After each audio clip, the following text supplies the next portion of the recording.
What's up, guys? It's Andrew here, and today we're back with another album review. Today we're going to be reviewing Kendrick Lamar's Mr. Morale and the Big Steppers, and now let's get right into this track list. So to begin, Kendrick, this time, he separated the album into two parts, or two discs, part one being called The Big Steppers, and part two being called Mr. Morale. So let's get right into disc one. Track one, United in Grief. I really enjoyed this song. It's a great intro to the album with excellent rapping, and the production seems to have gone up a notch already with this new Kendrick album. I loved it on here. Next track, N95. When the beat drops for this song, I instantly knew it was going to be a banger. I didn't know that Baby Keem produced before this song, but apparently he does, and the production on this song is really, really good. And this is one of my favorites off the album because of how fun it is, and Kendrick just really shines on this song. Next track, Worldwide Steppers. So Kendrick, he raps about what he's been doing over the past 5 years and kind of gives us an update on him and his family. And he also raps about dogging on white girls. I thought the beat on this song was really underwhelming, to be honest, and it made the song pretty hard to follow and boring. Track number 4, Die Hard. If there was a song that was made to be on the radio or be in the mainstream, I feel like it would be Die Hard.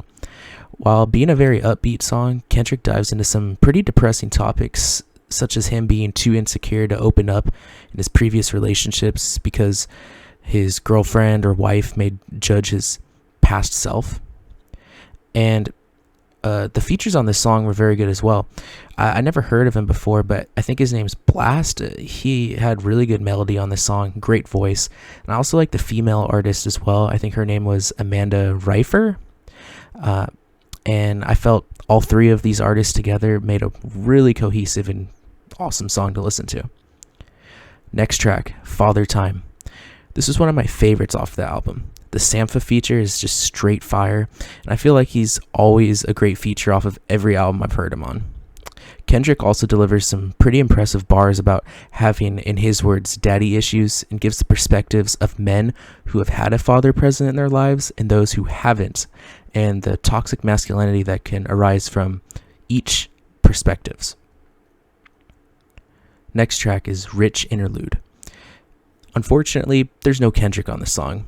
It's just an interlude by Kodak Black, who's kind of like half rapping, half talking, and he just gives a brief story about his come up in life. And also there's a line on there where he says, "What are you doing with Kendrick?" And what he's referring to is like, that's going to be people's reaction when they find out he's on the album, and he's exactly right. That happened in real life. So I thought that was kind of interesting. Next track is Rich Spirit. This song is really interesting to me because it is pretty slow and chill song, but at the same time, Kendrick delivers some really cool melodies that keep you engaged on this track. And I like how so far in this album, Kendrick seems like he is experimenting more with his singing, and in my opinion, it's pretty refreshing to hear from him. Next track, We Cry Together.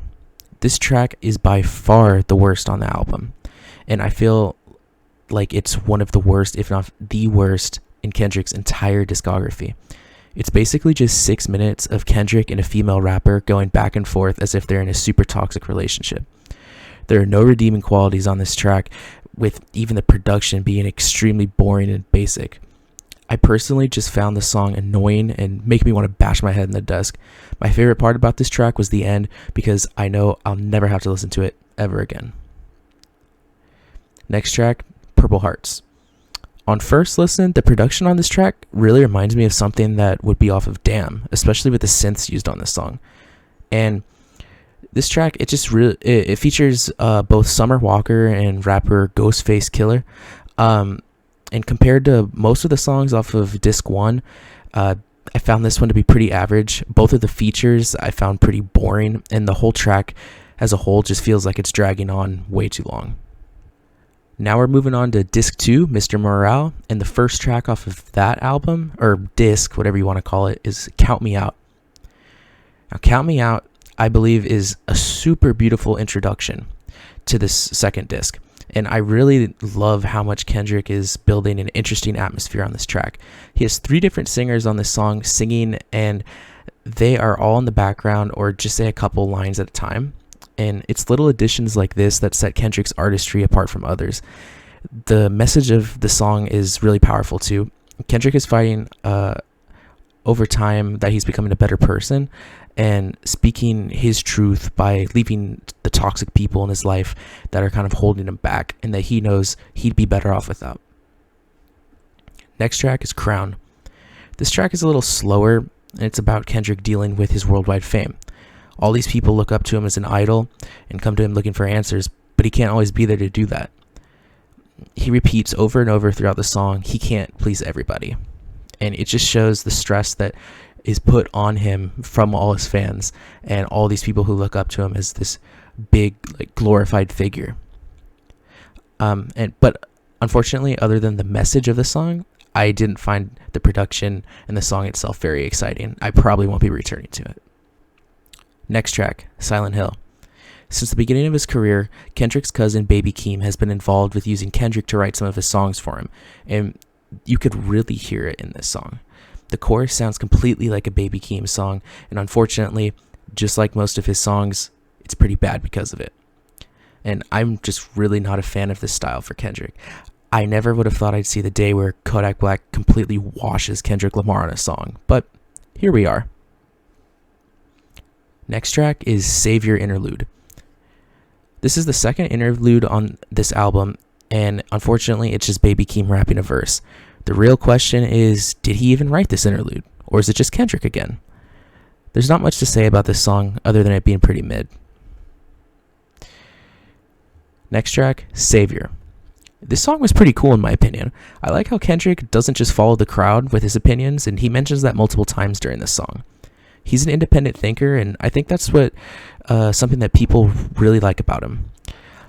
His rap style was really interesting on this song, especially on the first verse, and I like how he just went for something different here. The only downside to this song, in my opinion, was Baby Keem. His annoying vocals could have been redone by any artist, and it probably would have sounded better. Honestly, I'd rather have had Lil Pump deliver the chorus than Baby Keem. That's how much I didn't like it. Next track is Auntie Diaries, and I felt this song was pretty average at most. There's nothing special about the instrumental at all, and it's just very repetitive. The message, though, Kendrick delivered something I'd never seen in a rap song before. He parallels the use of the N-word towards his community and the use of the F-word towards the LGBT community, and how it makes people feel inside when it's used to describe them. And I just thought it was interesting that he used that, because as I said, I'd never heard a song like that before. Next track is Mr. Morale. Not much to say about it, but it's a pretty fire song in my opinion. The production gives off some futuristic vibes, which I always enjoy when it appears in rap music. And while being upbeat, like being an upbeat song, Kendrick raps about abuse and how it's affected notable celebrities such as R. Kelly and Oprah, and what would have happened if that didn't happen to them. Next track, Mother I Sober. This song was one of the best off this album. It combines all parts of Kendrick's artistry into one cohesive track. The simplistic piano in the background allows the listener to focus only on what he's saying the whole time. And he says a lot. Kendrick speaks about the difficult topic of sexual abuse and how it's deeply affected his family to this day from the trauma. The feature from Beth Gibbons was also very beautiful and reflected the verses perfectly from what Kendrick was saying. It was a beautiful song. Last track on the album is called Mirror.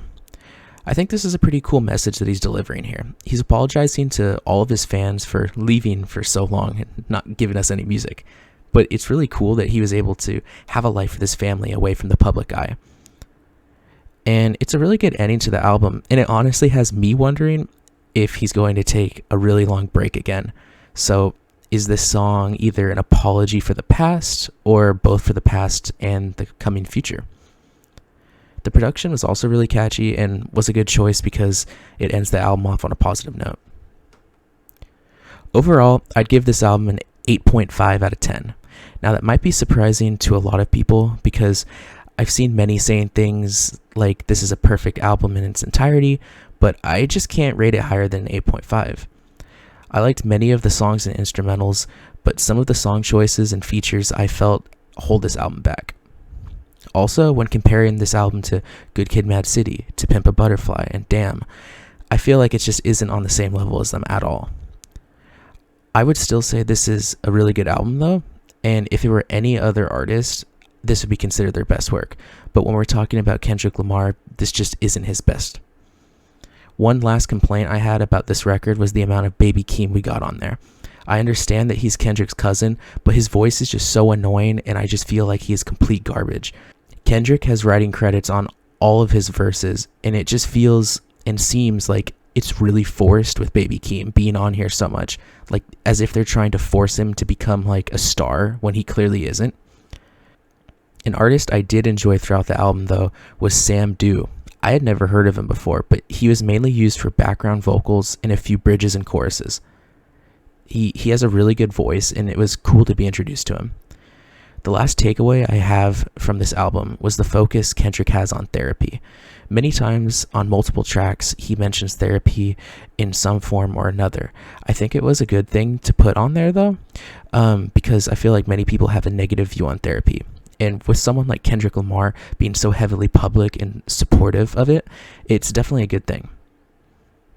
And in conclusion, this was a really good listen, and I definitely hope we don't have to wait another 5 years for another album from him. Thanks for watching the video. Make sure to like, comment, and subscribe, and let me know if you guys have any ideas for future videos. Peace.